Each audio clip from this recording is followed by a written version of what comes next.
All right, everybody, welcome to another deep dive. And today we're going to be talking about data centers and cloud servers. Huh? And, Oh, yeah. it sounds a little technical, but I think it's a lot more interesting than it sounds. It's super fascinating. Yeah. I've got this snippet here that's kind of like a quick explainer of the differences between the two. And Okay. I thought it'd be fun to kind of go through it and see what we could uncover. Yeah. And, Yeah. just think about how much we use both of these technologies every single day. Absolutely. Probably don't really think about it at all. Right. So let's do it. So I guess we should start by talking about data centers because, Okay.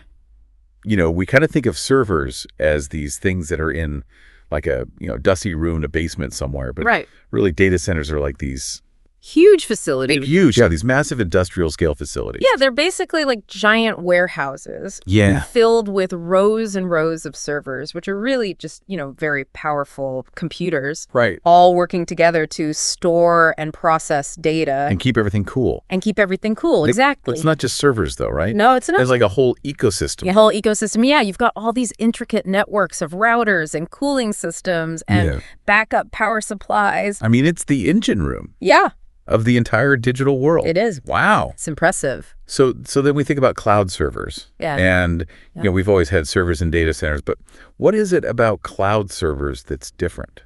Well, I think the biggest difference is this idea of virtualization. So Okay. with traditional servers, an organization would need to buy their own hardware and Right. install it, maintain it. Right. With cloud servers, you don't need to do that. What happens is a single physical server can be divided into multiple virtual servers, Oh? and they all function as independent units. So it's almost like instead of owning a whole house, you're renting like a An apartment.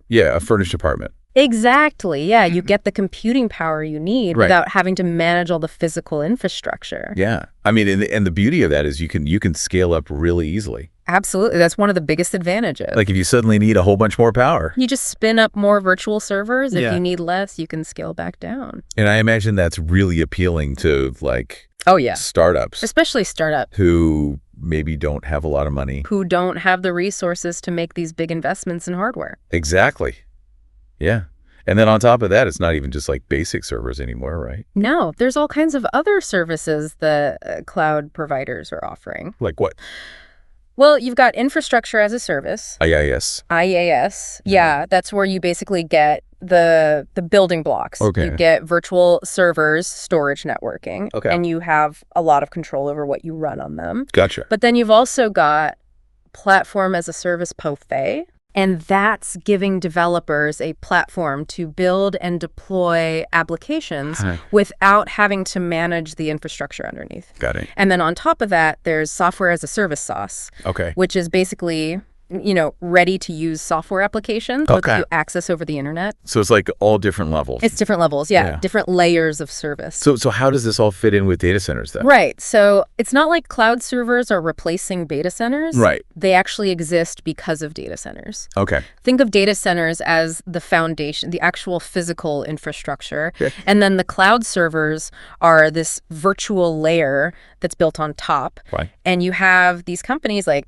Amazon Web Services or Google Cloud. Right. They lease space in these massive data centers, Right. and then they use virtualization to offer these cloud services to their users, So it's almost like, like electric. yeah, like we all use electricity, Right. but we don't all need to understand how power plants work. Exactly. We just flip the switch and the lights come on.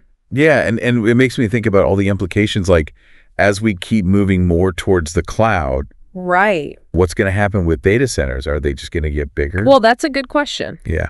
Are we going to see these mega data centers? Right. Or is edge computing going to become more important? Which Where you're basically distributing the processing power Oh, okay. closer to the end users. Interesting. And then there's the whole environmental impact, too. Yeah, I was just thinking about that, like all those servers All those servers running 24/7. using tons of energy. It's a huge amount of energy. So are people thinking about how to make them more sustainable? Oh, yeah. There's a big push for sustainable data center design, Okay. using renewable energy sources and things like that. That's good. I mean, I feel like there's also this whole question of like, Security. yeah, security and privacy. Absolutely. Because if we're relying on these companies for all of our data, Right. And they're investing a lot in security measures. okay, But there's always a risk of data breaches or outages. Yeah. We hear about those things happening all the time. All the time. And the recent Log4j vulnerability, Yeah. that was a big wake-up call. I don't even know what that is. It was basically a software flaw Okay. that had these huge consequences across all these interconnected systems. Oh, wow. So it's like one little thing can cause... It can have a ripple effect. Yeah. So we really need to be careful about... Yeah. Choosing providers with strong security practices is essential.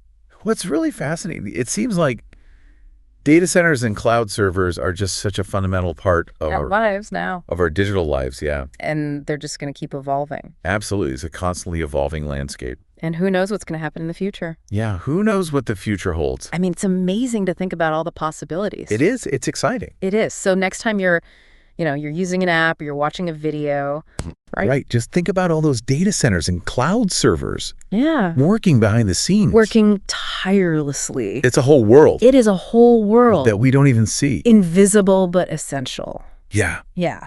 Pretty cool. Pretty cool.